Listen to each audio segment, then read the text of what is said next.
السلام علیکم پاکستان، حمید نقیبی آپ کی خدمت میں حاضر ہے۔ ناظرین، حالیہ ایران جنگ کے دوران دشمن کے ایران پر حملوں کا جب دھواں چھٹتا ہے تو ایرانی انٹیلیجنس کے پیروں سے زمین نکل جاتی ہے۔ مئی 2026 میں آنے والی آرمز کنٹرول ایسوسی ایشن کی ایک انتہائی خفیہ رپورٹ نے دنیا کے ہوش اڑا دیے ہیں۔ رپورٹ بتاتی ہے کہ ایران پر دشمنوں کا حملہ جتنا بڑا تھا، ایران کے اپنے اندر اس سے 1000 گنا بڑا خطرہ موجود تھا، جس نے ایران میں طوفان برپا کر دیا۔ ایک ایسا طوفان جو مخبروں اور غداروں کے ایران کے اندر بڑے نیٹ ورک کی صورت میں موجود تھا۔ حیران کن بات یہ ہے کہ اسرائیل کی خفیہ ایجنسی موساد کے پاس ایران کے ان خفیہ سرنگوں کے انچ انچ کا وہ نقشہ موجود تھا جو صرف چند چیدہ جرنیلوں اور سائنسدانوں کے پاس تھا۔ یہ کوئی تکنیکی جاسوسی نہیں تھی، یہ انسانوں کی غداری کا کھیل تھا۔ آج کی اس دستاویزی انویسٹیگیشن میں ہم اس حقیقت سے پردہ اٹھائیں گے کہ کیسے ایران کا پورا جوہری پروگرام اب ایک ایسے بھوتوں کے سائے میں ہے جنہیں وہ دیکھ نہیں پا رہا ہے، کیسے تہران نے اپنے ہی سینکڑوں سائنسدانوں اور اعلیٰ حکام کو گرفتار کر لیا ہے، اور کیا واقعی ایران کے اندر اسرائیل کا یہ جال صدی کی سب سے بڑی انٹیلیجنس رسوائی بن چکا ہے۔ ناظرین، سب سے پہلے ہمیں اس بنیادی سوال کا جواب ڈھونڈنا ہوگا کہ آخر 2025 اور 2026 کے اتنے بڑے فوجی حملوں کے باوجود ایران کا ایٹمی پروگرام زندہ کیسے بچ گیا۔ واشنگٹن اور تل ابیب کے دعووں کے برعکس آرم کنٹرول ایسوسی ایشن کی مئی 2026 کی یہ رپورٹ ایک چونکا دینے والا انکشاف کرتی ہے۔ رپورٹ کے مطابق ایران کا 60% تک افزودہ یورینیم کا پورا ذخیرہ، جس کا وزن 441 کلو گرام ہے، وہ آج بھی بالکل محفوظ اور سالم حالت میں موجود ہے۔ اب آپ سوچ رہے ہوں گے کہ یہ کیسے ممکن ہے؟ اسرائیل نے تو نتانز اور فوردو کی سائٹس کو نشانہ بنایا تھا۔ یہاں شروع ہوتی ہے موساد اور ایرانی انٹیلیجنس کی وہ شطرنج جس کی چالیں عام انسان کی سمجھ سے باہر ہیں۔ ایران کو ان حملوں کی بھنک لگ چکی تھی۔ حملوں سے ٹھیک پہلے مئی اور جون 2025 کی درمیانی ہفتوں میں ایران نے اس پورے ایٹمی مواد کو، جو کہ UF-16 گیس کی شکل میں سکوبا ڈائیونگ کے سلنڈروں جیسے بھاری کنٹینرز میں بند تھا، وہاں سے نکال لیا تھا اور انہیں منتقل کیا گیا اصفہان کی گہری پہاڑی سرنگوں میں۔ ناظرین، اصل کہانی یہ نہیں کہ مواد بچ گیا، اصل کہانی یہ ہے کہ مواد کی منتقلی کے دوران کیا ہوا۔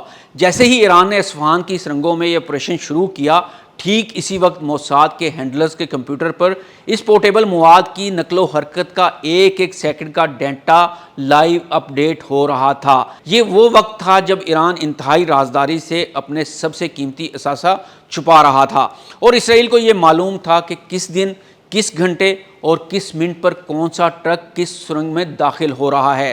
جب حملوں کے بعد تہران میں بیٹھی اعلیٰ کمانڈ نے انٹیلیجنس ڈیٹا کا موازنہ کیا تو ان کے ہوش اڑ گئے۔ یہ ٹیکنالوجی کا کمال نہیں تھا، کوئی سیٹلائٹ گرینائٹ پہاڑ کے اندر کا حال نہیں بتا سکتا تھا جب تک کہ کوئی اندر کا بندہ خود معلومات باہر نہ بھیج رہا ہو۔ اور پھر تہران میں وہ شروع ہوا جسے تاریخ کا سب سے بڑا وچ ہنٹ یعنی مخبروں کا ہولناک شکار کہا جا رہا ہے۔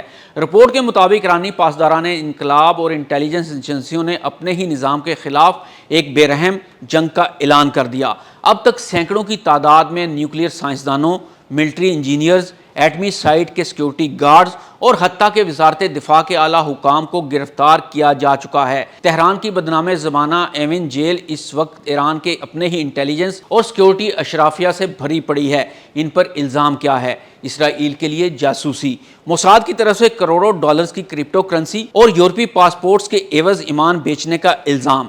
ان میں سے کئی اہم انجینئرز اور سائنسدان ایسے ہیں جو تفتیش کے دوران پراسرار طور پر غائب کر دیے گئے، اور کئی کو خاموشی سے موت کے گھاٹ اتار دیا گیا تاکہ یہ معلوم کیا جا سکے کہ موساد کا یہ جال کہاں ختم ہوتا ہے۔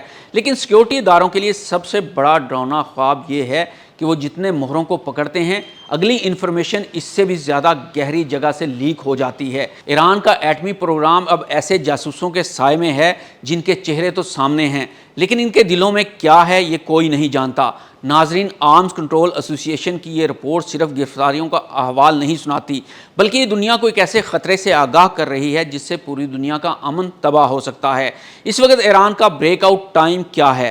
بریک آؤٹ ٹائم کا مطلب ہوتا ہے کہ کسی ملک کے پاس موجود ایٹمی مواد کو ہتھیار کی شکل میں ڈھالنے کے لیے کتنا وقت چاہیے ہوگا۔ رپورٹ کے مطابق ایران کے پاس اصفہان کی سرنگوں میں جو مواد محفوظ ہے، اسے اگر صرف 100 جدید ترین سینٹری فیوجز کے اندر ڈال کر چلایا جائے تو ایران کو 10 سے زیادہ ایٹمی بموں کے لیے درکار خالص گریڈ کا یورینیم بنانے میں محض چند ہفتے لگیں گے، یعنی ایران ایٹمی دہلیز پر کھڑا ہے۔ لیکن اس سے بھی بڑا خطرہ جو اس رپورٹ کے مصنفین نے اٹھایا ہے وہ ہے دا انٹرنل کائوس سینیریو۔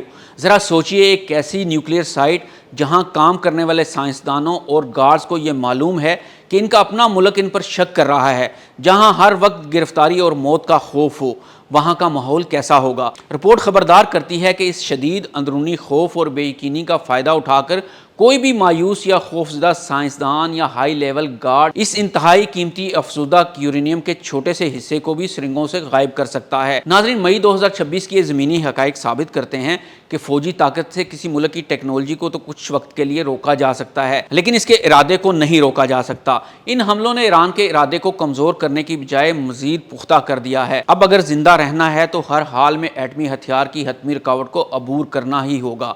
لیکن سوال یہ ہے کہ کیا ایران اپنے گھر میں موجود اس موساد کے جال کو کاٹ پائے گا؟ کیا وہ اپنے ہی ادارے میں بیٹھے ان بھوتوں کو پکڑ پائے گا جو اس کے پورے وجود کو اندر سے کھوکھلا کر رہے ہیں؟